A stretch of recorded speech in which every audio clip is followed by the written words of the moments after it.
માં 5 દિવસ બાદ ડુંગળીની હરાજી શરૂ થઈ છે।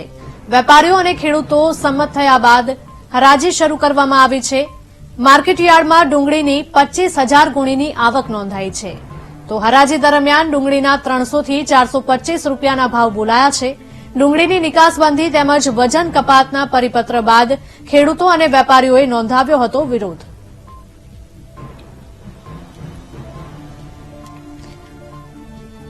તો ભાવનગર માર્કેટયાર્ડમાં 5 દિવસ બાદ ડુંગળીની હરાજી આખરે શરૂ કરવામાં આવી છે।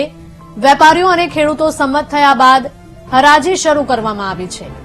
માર્કેટયાર્ડમાં ડુંગળીની 25,000 ગુણીની આવક નોંધાઈ। હરાજી દરમિયાન ડુંગળીના 300 થી 425 રૂપિયાના ભાવ બોલાયા। ડુંગળીની નિકાસબંધી તેમજ વજન કપાતના પરિપત્ર બાદ ખેડૂતો અને વેપારીઓએ વિરોધ નોંધાવ્યો હતો।